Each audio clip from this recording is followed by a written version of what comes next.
من يهده الله فلا مضل له ومن يضلل فلا هادي له أشهد أن لا إله إلا الله وحده لا شريك له وأشهد أن محمدا عبده ورسوله اللهم علمنا بما ينفعنا وانفعنا بما علمتنا وزدنا علما إنك أنت العليم الحكيم.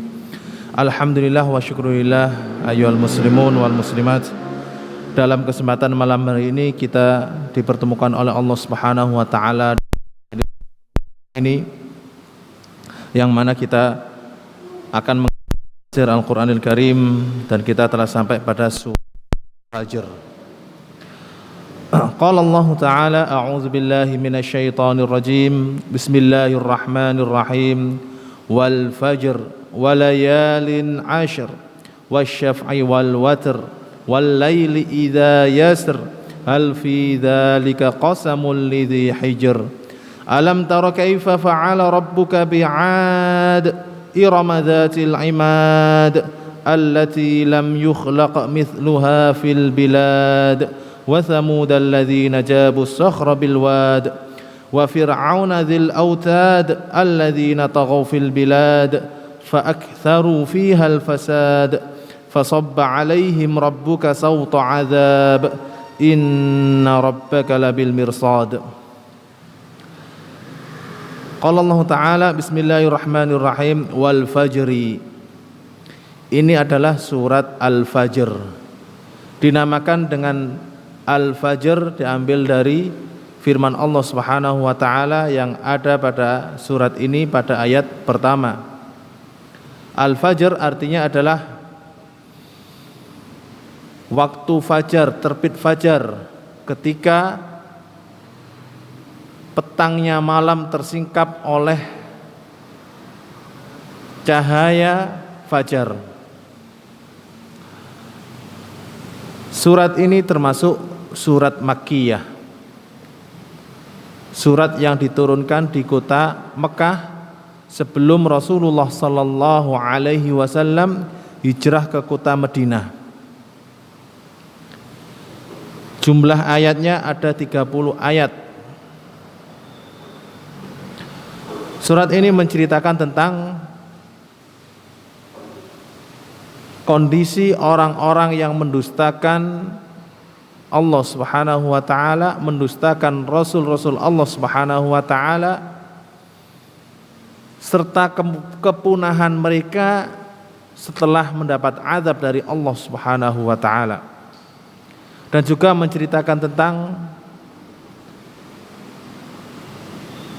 kondisi orang-orang kufar Quraisy dan ujian Allah Subhanahu wa taala kepada mereka.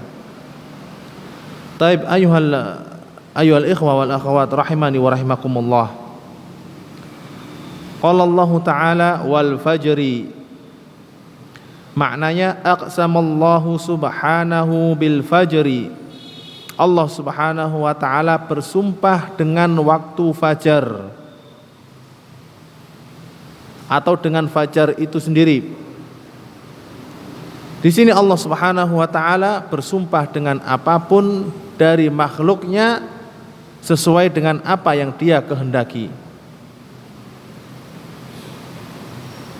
Adapun hamba atau manusia maka tidak diperbolehkan bersumpah kecuali dengan nama Allah Subhanahu wa taala.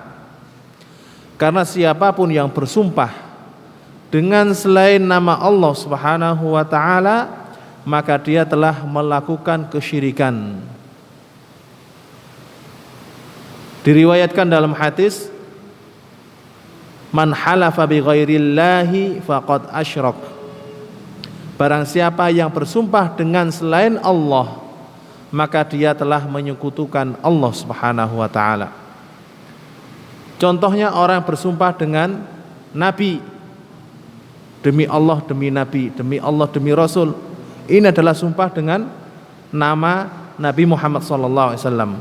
Dan ini adalah haram hukumnya dan termasuk perbuatan syirik. Sedangkan Allah Subhanahu wa taala, maka Allah Subhanahu wa taala bersumpah dengan apapun yang Dia kehendaki. seperti dalam surat Al-Fajr ini. Qala Allah Ta'ala walayalin ashr. Maknanya wa aqsama bil layalil ashril ula min Dzulhijjah. Allah Subhanahu wa taala bersumpah dengan malam-malam hari atau malam-malam 10 hari pertama dari bulan Dzulhijjah. Allah bersumpah dengan 10 hari pertama Dzulhijjah, ini menunjukkan apa pentingnya 10 hari tersebut. Qala Allah Ta'ala wasyaf'i wal watri. Maknanya wa aqsama bizzauji wal fardi minal asya. Allah Subhanahu wa taala bersumpah dengan sesuatu yang memiliki pasangan dan sesuatu yang tidak memiliki pasangan. Asy-syafa' sesuatu yang berpasangan, seperti manusia, laki perempuan, seperti siang dan malam, seperti matahari dan bulan, atau yang tidak memiliki pasangan. Al-watr.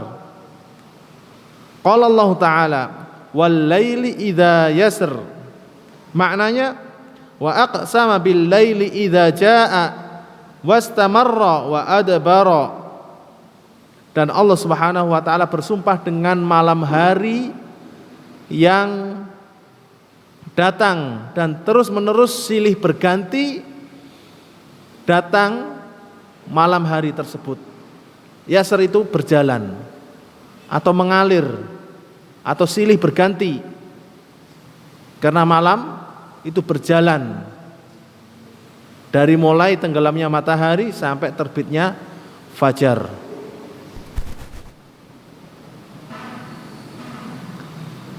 Di sini Allah Subhanahu wa taala bersumpah dengan beberapa hal. Dan jawaban sumpahnya, sumpah tersebut untuk apa? Yaitu untuk menguatkan satu hal yang disebut dengan jawaban sumpah. Apa jawaban sumpahnya? Yaitu la tujazunna ala a'malikum. Kalian wahai orang-orang kufar Quraisy, wahai orang-orang Quraisy, benar-benar akan diberi balasan atas perbuatan-perbuatan kalian. Maksudnya apa? Allah Subhanahu wa taala bersumpah dengan hal-hal ini, kemudian apa? Menyatakan bahwa kalian semuanya akan dibalas sesuai dengan amal kalian. Ini kalau orang bersumpah itu apa? Ada tujuannya. Demi Allah, tadi begini dan begitu. Demi Allah saya akan melakukan ini dan itu. Di sini Allah Subhanahu wa taala bersumpah demi fajar, demi 10 hari awal Dzulhijjah, demi sesuatu yang berpasangan dan tidak berpasangan, demi malam hari yang berjalan, kalian semuanya pasti akan dibalas sesuai dengan amal perbuatan kalian. Qala Allah Ta'ala hal fi dzalika qasamul lidzi hijr. Maknanya hal fi dzalikal madhkuri qasamun yuqni'u dza aqlin. Apakah ada pada sumpah-sumpah tersebut itu sesuatu yang cukup menguatkan, cukup memuaskan bagi orang yang berakal? Maksudnya adalah dengan sumpah-sumpah tersebut orang berakal ini sudah menerima enggak bahwa mereka akan dibalas sesuai dengan amal perbuatannya. Maksudnya apa? Ketika seseorang menyatakan sesuatu masih kurang percaya yang mendengar, supaya yakin diapain? Disertai dengan sumpah. Sumpahnya pun enggak cuma 1 2, bahkan berkali-kali. Sumpah demi Allah, sumpah beli Allah, benar-benar terjadi. Nah Allah Subhanahu wa ta'ala bersumpah berkali-kali. Ini orang berakal masihkah ragu bahwa hari kiamat, hari pembalasan itu akan terjadi? Qala Allah Ta'ala alam tara kaifa fa'ala rabbuka bi'ad. Maknanya alam tara ayyuhar rasul kaifa fa'ala rabbuka bi'adin qaumi hudin lamma kadzabu rasulah. Tidakkah kamu melihat wahai Rasul sallallahu alaihi wasallam bagaimana Allah memperlakukan, bagaimana Tuhanmu Rabbmu memperlakukan bangsa Ad, kaum Nabi Hud, ketika mereka mendustakan Rasulnya, mendustakan Nabi Hud. Qala Allah Ta'ala Irama dzatil imad. Maknanya qabilatu Ad al-mansubah ila jaddiha Iram dzatit tul. Kaum Ad dinamakan juga dengan Iram. Iram nama lain daripada kaum Ad. Dinamakan Iram itu dinisbatkan ke kakek moyang mereka yang namanya Iram, dan Iram ini adalah manusia yang besar dan sangat tinggi. Kalau dengan bahasa kita yaitu raksasa. Kalau dalam bahasa Arab apa? Imlaq. Mereka bangsa Ad, bangsa Iram, kaum Yahud, ini bangsa raksasa. Tubuh mereka besar, tinggi dan kuat. Tidak ada manusia yang sekuat mereka. Makanya Allah Ta'ala berfirman, allati lam yukhlaq mithluha fil bilad. Maknanya allati lam yakhluqillahu mithlaha fil bilad, bahwa Allah tidak pernah menciptakan seperti kaum Ad di negeri manapun. Dari sisi besarnya badan, kaum Ad ini sangatlah besar, raksasa mereka, dan kekuatannya pun gak ada yang bisa menandingi. Gak ada yang bisa menandingi. Ada sebagian ahli tafsir, mungkin terlalu berlebihan ya, bahwa tingginya kaum Ad itu 400 hasta. Yang paling tinggi badannya itu 400 hasta. Berapa meter 400 hasta? Satu hasta itu 60 cm. Ini kelihatannya terlalu berlebihan. Kalau dalam hadis sahih bahwa Nabi Adam alaihi salatu wassalam, manusia pertama, tingginya adalah situ nadhira, tingginya 60 hasta. Berarti tingginya kurang lebih 36 meter. Kalau 60 hasta, ya 60 kali 60 cm, 30 meter tingginya Nabi Adam. Ini yang sabit, yang ada hadisnya. Adapun kaum Ad ini bangsa raksasa yang super besar, super kuat, sebagaimana Allah ceritakan. Tidak ada bangsa yang melebihi bangsa kaum Ad dari sisi kekuatan, sisi besarnya badan. Tapi kemana mereka sekarang? Allah Subhanahu wa ta'ala membinasakan mereka semua sampai punah. Allah mengazab mereka sampai punah. Bukan hanya sekedar sebagian, tapi sampai punah, benar-benar habis dari muka bumi, nggak tersisa. Apa alasannya? Dikarenakan mereka mendustakan Rasul Allah Subhanahu wa ta'ala, yaitu Nabi Hud alaihi salatu wassalam. Kekuatan mereka, kekekaran mereka tidak ada gunanya di hadapan Allah Subhanahu wa ta'ala jika mereka mendustakan Rasulullah sallallahu alaihi wasallam. Jika mereka mengingkari dan tidak beriman kepada hari kiamat. Qala Allah Ta'ala, wa thamudal ladzina jabu as-sakhra bil wad. Maknanya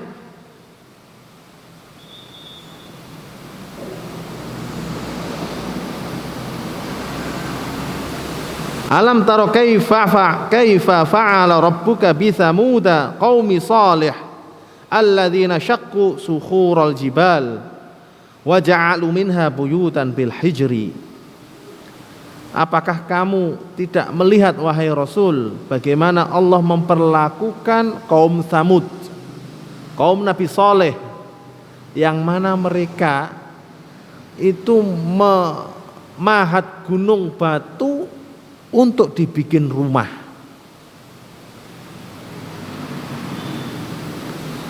Mereka memahat gunung untuk bikin rumah, bukan memecahkan gunung untuk membuat rumah, tapi memahat gunung yang utuh itu dipahat sedemikian rupa, kemudian dilobangin untuk pintunya, kemudian dilobangi di dalamnya untuk kamar-kamarnya. Kalau manusia sekarang bikin rumah dari gunung, bagaimana caranya? Gunungnya dipecahin kecil-kecil, habis itu dicampur dengan semen, dibikin rumah. Kalau kaum Nabi Saleh, kaum Tsamud, gunung yang besar berupa batu itu nggak dipecahin, tapi dikerowokin, dipahat. Dan rumah-rumah mereka masih ada sampai sekarang. Rumah-rumahnya kaum Tsamud, kaumnya Nabi Saleh itu masih kokoh, tegak, berdiri sampai sekarang. Tepatnya yaitu di Madain Saleh, di utara negara Saudi. Ini rumah-rumah sisa dari kaum Tsamud masih ada, masih kokoh.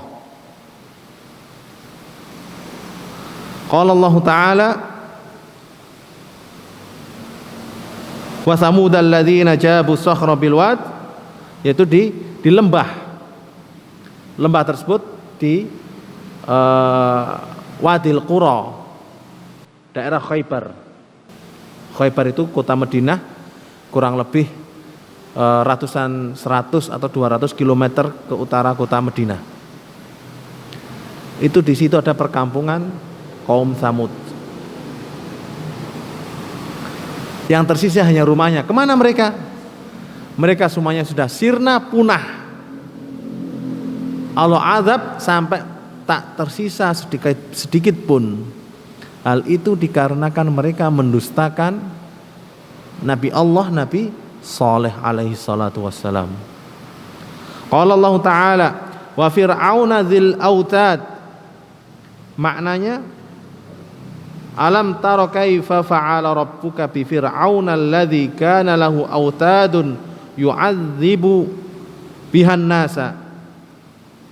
Tidakkah kamu memperhatikan bagaimana Allah memperlakukan Raja Fir'aun yang dia memiliki tiang-tiang, pasak-pasak untuk menyiksa manusia. Raja Fir'aun, sebagaimana Allah ceritakan di sini, itu memiliki tiang 4 arah untuk mengikat manusia lalu disiksa, mengikat 2 tangannya kanan kiri dan mengikat kakinya kanan kiri lalu disiksa.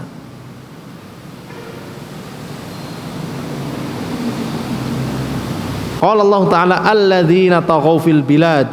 Maknanya, kullu haula'i tajawazul hadda fil jabaruti wa zulmi kullun tujawizuhu fi baladih. Mereka semuanya kaum Hud, kaum Ad, kaum Tsamud, Raja Fir'aun, itu mereka berbuat kerusakan di muka bumi, melakukan kesewenang-wenangan dan kezaliman kepada orang-orang yang tidak bersalah. Dan bekas-bekas kerajaan mereka itu dilewati oleh siapa? Oleh orang-orang Quraisy. Ketika mereka berdagang ke Syam lewat perkampungan kaum Tsamud. Ketika mereka berdagang ke Yaman lewat perkampungan kaum Ad, dan mereka memperhatikan, melihatnya sisa-sisa tersebut. Bahwa sisa perkampungan tersebut tidak, yang membangunnya bukanlah orang biasa, tapi yang membangun adalah orang yang benar-benar memiliki kekuatan, keahlian dan kemajuan dalam bidang arsitek. Qala Allah Ta'ala fa'aktharu fiha al-fasada bima nasharuhu minal kufri wal ma'asi, yaitu mereka kaum Ad, kaum Samud, kaum Saleh itu banyak melakukan kerusakan di muka bumi berupa kekufuran dan kemaksiatan. Kekufuran yaitu melakukan kesyirikan, kemaksiatan membunuh dan yang lain-lainnya. Qala Allah Ta'ala fasabba alaihim rabbuka sawta adzab. Maknanya fa'adzaqahumullahu adzabahu syadid wasta'salahum minal ard. Maka Allah menimpakan azabnya kepada mereka, azab yang sangat pedih, sampai menyingkirkan, menghabisi mereka dari muka bumi, sehingga mereka semuanya punah. Qala Allah Ta'ala inna rabbaka labil birsad. Maknanya inna rabbaka ayyuhar rasul la yarsudu a'malan nasi wa yuraqibuha liyujaziya man ahsana bil jannah wa man asaa bin nar. Sesungguhnya Tuhanmu wahai Rasulullah itu selalu memperhatikan, mengawasi amal-amal perbuatan manusia supaya nanti dibalas. Orang yang berbuat baik dibalas dengan al-jannah, orang yang berbuat buruk dibalas dengan neraka yang menyala-nyala dan membara. Walamma kanatil umamu allati ahlakaha Allahu muna'amman 'alaiha bil quwwati wan ni'mati bayyana annal in'ama bidzalika laisa dalilan 'ala ridallahi anhum. Perlu diketahui bahwa umat-umat tersebut yang Allah binasakan, yang Allah punahkan dengan azabnya dari muka bumi, mereka diberi nikmat. Nikmat apa? Nikmat kekuatan badan dan kesehatan badan, nikmat kekayaan dan harta, nikmat keunggulan dalam ilmu, akal dan arsitek, nikmat berupa kekuasaan, nikmat berupa kekuatan badan dan keahlian adalah kaum Ad. Nikmat berupa keahlian, akal dan ilmu adalah kaum Samud. Yang keilmuannya apa? Dalam bidang arsitek itu luar biasa. Kemudian dalam sisi kekuasaan adalah Raja Fir'aun. Bahwa nikmat-nikmat yang Allah berikan kepada mereka itu bukanlah berarti Allah telah ridha kepada mereka. Makanya setelah ini Allah Subhanahu wa taala memfirmankan dalam ayat berikutnya, qala Allah taala fa ammal insanu idza mabtalahu rabbuhu fa akramahu wa na'amahu fa yaqulu rabbi akraman. Maknanya fa ammal insanu famin tab'ihi annahu idza ikhtabarahu rabbuhu wa akramahu wa an'ama 'alaihi bil mali wal auladi wal jah dhanna anna dzalika likaramatin lahu 'inda Allah fayaqulu rabbi akramani listihqaqi li ikramihi. Adapun manusia secara tabiat ketika diuji oleh Tuhan mereka, diuji oleh Allah Subhanahu wa taala dan dimuliakan oleh Allah Subhanahu wa taala. Dimuliakan dengan diberi harta, diberi keturunan dan pengikut yang banyak, diberi kedudukan oleh Allah Subhanahu wa taala. Orang yang mendapat nikmat tersebut mengira bahwa nikmat tersebut pertanda apa? Allah telah memuliakan dia. Pertanda Allah telah mencintai dia. Mengira hal itu. Padahal hakikatnya itu adalah ujian. Itu adalah cobaan. Karena manusia tersebut mengira bahwa itu adalah bentuk kemuliaan dari Allah, bahwa Allah memuliakan dia, orang tersebut mengatakan apa? Dengan sombongnya mengatakan, Allah telah memuliakanku, memberi karomah kepadaku. Ini menunjukkan kedudukanku di sisinya apa? Memiliki kedudukan yang tinggi di sisi Allah Subhanahu wa taala, padahal tidak. Dari sisi yang lain, Allah Subhanahu wa taala berfirman, "Wa amma idza mabtalahu faqadara 'alaihi rizqahu fayaqulu rabbi ahanan." Maknanya, wa amma idza ikhtabarahu wa dayyaqa 'alaihi rizqahu fa innahu yadhunnu anna dzalika lihawanihi 'ala rabbih fayaqulu rabbi ahanani. Adapun jika mereka, yaitu manusia, diuji dengan kekurangan harta, dengan kefakiran, kesempitan dalam rizki, kesusahan dalam mencari kehidupan ma'isyah, mereka mengira bahwa kondisi tersebut adalah bentuk dari penghinaan Allah Subhanahu wa taala terhadap dia. Bahwa Allah tidak memuliakan dia, bahwa Allah tidak menyukai dia, bahwa Allah membenci dia. Anggapan tersebut karena dia melihat bahwa hidupnya susah, hidupnya fakir, miskin, sehingga mengira apa? Mengira aku sudah dihinakan oleh Allah. Padahal itu ujian. Makanya Allah Subhanahu wa taala berfirman setelahnya, "Kalla balla tukrimunal yatim." Maknanya, kalla laisal amru kama tasawwara hadzal insanu min anna an-ni'amata dalilun ala ridallahi ala 'abdihi wa anna an-niqama dalilun ala hawani al-'abdi 'inda rabbih. Sekali-kali tidak, bahwa hal itu tidak seperti yang mereka bayangkan, yaitu kalau mendapat nikmat rizki lancar, Allah telah memuliakan. Kalau dapat rizki sempit, kurang, fakir, miskin, Allah telah menghinakan. Ini gambaran manusia. Allah tidak mengasihi dan semacamnya.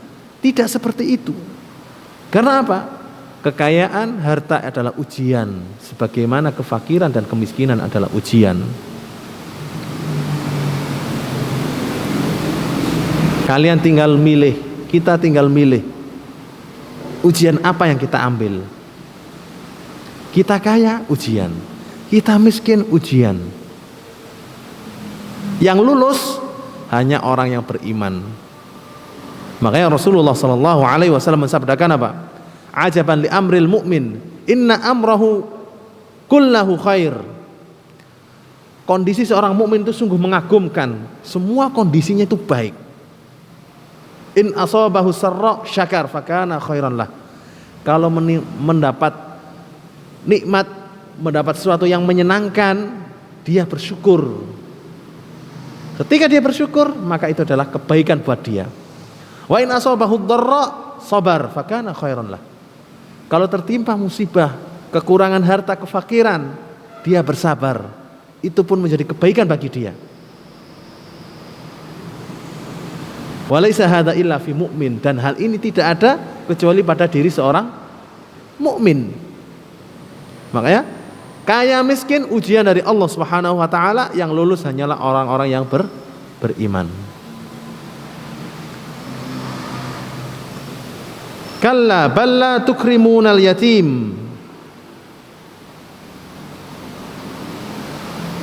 Fal alwaqi annakum la tukrimunal yatima mimma a'taakumullahu minar rizq. Akan tetapi sebaliknya, kalian tidak memuliakan orang-orang atau anak-anak yatim dengan membantu dan memberi mereka dari rezeki yang Allah berikan kepadamu. Wala yahussu ba'dukum ba'dha 'ala it'amil wala tahadduna 'ala ta'amil miskin. Maknanya wala yahussu ba'dukum ba'dha 'ala it'amil faqiril ladzi la yajidu ma yaqtatu bihi. Dan kalian tidak mengajak saling mendorong, saling mengajak untuk membantu orang-orang fakir yang tidak mendapatkan makanan untuk dia makan. Wa ta'kuluna at-turatha aklan lamma. Maknanya wa ta'kuluna huquqad du'afa minan nisa'i wal yatama aklan syadida duna mura'ati hillihi. Dan kalian memakan hak-hak orang yang lemah dari wanita dan anak-anak yatim, hak warisan maksudnya, dengan cara yang sangat tanpa memperhatikan kehalalannya. Maksudnya apa? Maksudnya adalah bahwa kemuliaan itu bukanlah apa? Nikmat harta dari Allah Subhanahu wa taala. Demikian juga kehinaan bukanlah kefakiran dan kemiskinan. Akan tetapi apa? Kemuliaan adalah iman dan ketaatan, serta kehinaan adalah maksiat dan kekufuran. Sedangkan kalian, yaitu orang-orang kufar Quraisy, sebaliknya kalian tidak menganjurkan untuk memberi makan anak-anak yatim, tidak mengajak untuk membantu orang-orang fakir, bahkan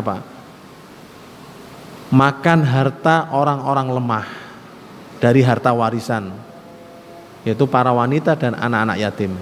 Zaman jahiliyah itu kalau ada orang kaya meninggal dunia, maka yang mengambil warisan itu siapa?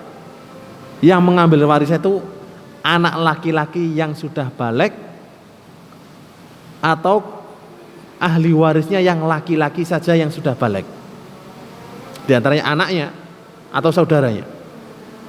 Adapun wanita, anak-anak perempuan, istri-istri, anak-anak yatim yang masih kecil-kecil itu tidak diberi sama sekali. Ini pada zaman jahiliyah. Taib. Qala Allah Ta'ala wa tuhibbunal mala hubban jamma. Maknanya wa tuhibbunal mala hubban katsira fatabkhaluna bi infaqihi fi sabilillahi khirsan alaih.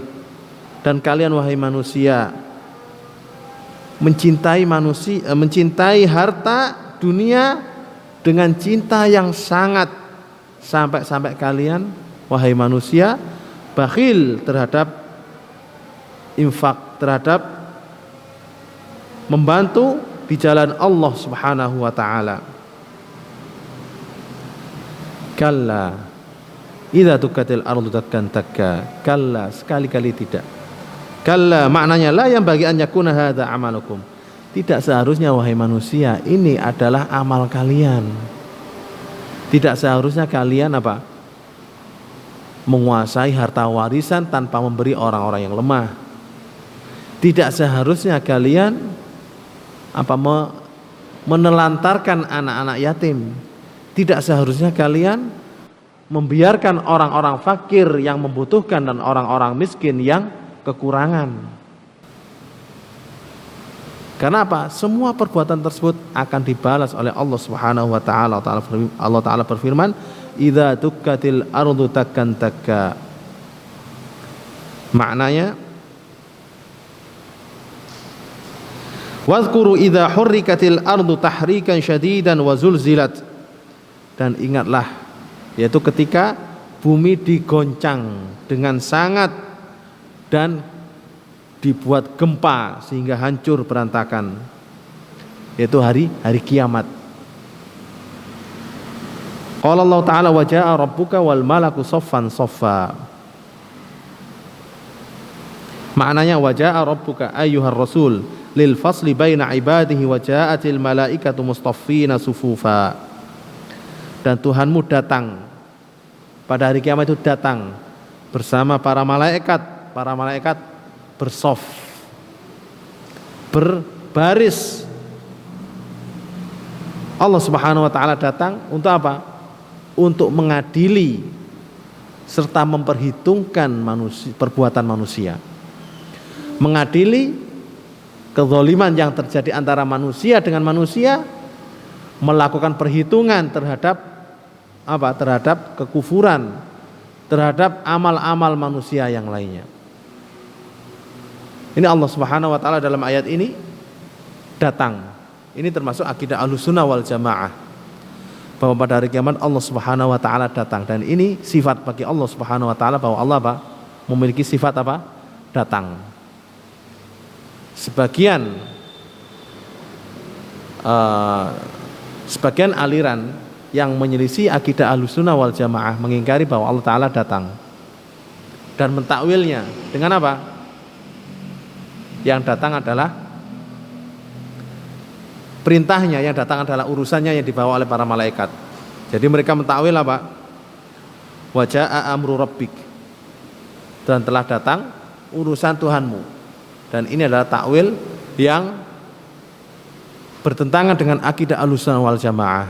Akidah Ahlussunnah wal Jamaah menetapkan semua sifat-sifat Allah Subhanahu wa taala yang ada dalam Al-Qur'an ataupun yang ada dalam sunnah Nabi Muhammad sallallahu alaihi wasallam tanpa tahrif, menyelewengkan maknanya, tanpa ta'til, menafikan maknanya, mengingkari maknanya, tanpa tamtsil, menyerupakan dengan makhluknya, tanpa takyif atau menggambarkan atau membagaimanakan sifat Allah Subhanahu wa taala. Ini adalah akidah Ahlussunnah wal Jamaah, meyakini bahwa Allah Subhanahu wa taala benar-benar datang nanti pada hari kiamat untuk mengadili para hambanya dan melakukan perhitungan terhadap mereka. Baik, ayyuhal ikhwah wal akhwat rahimani wa rahimakumullah. Dari beberapa ayat tadi dari surat Al-Fajr ada beberapa pelajaran yang bisa kita petik. Yang pertama yaitu keutamaan 10 hari awal bulan Dzulhijjah. Yang kedua yaitu menetapkan sifat bagi Allah berupa bahwa Allah Ta'ala datang pada hari kiamat. Yang ketiga, bahwa Allah Subhanahu wa taala menguji hambanya dengan nikmat dan kesengsaraan. Menguji dengan nikmat harta, kedudukan, anak, keluarga, dan juga menguji dengan kekurangan, kefakiran, kemiskinan, serta musibah. Ini semuanya adalah ujian. Yang lulus ujian tersebut hanyalah siapa? Orang yang beriman. Ayyuhal ikhwah wal akhwat rahimani wa rahimakumullah. Kiranya kita cukupkan sekian kajian kita pada malam hari ini. Insyaallah kita lanjutkan pada pertemuan berikutnya. Ini karena surat Al-Fajr lumayan panjang dan belum selesai. Insyaallah kita lanjutkan pada pertemuan berikutnya. Nas'alullah ta'ala bi asma'il husna wa sifatihil ulya an yuwaffiqana lima yuhibbu wa yardah. Allahumma waffiqna lima tuhibbuhu wa tardah. Allahumma irfa'anna al-bala wal waba wal ghala wal fitana wal mihana ma dhahara minha wa ma batan bi rahmatika ya arhamar rahimin. Allahumma inna na'udzubika minal barasi wal jununi wal juzami wa min sayyi'il asqam bi rahmatika ya arhamar rahimin. Allahumma ighfir lana wa liwalidina warhamhum kama rabbawna shighara. Wa sallallahu ala nabiyyina Muhammad wa ala alihi wa sahbihi wa sallam. Wa akhiru da'wana alhamdulillahi rabbil alamin. Wassalamualaikum warahmatullahi wabarakatuh.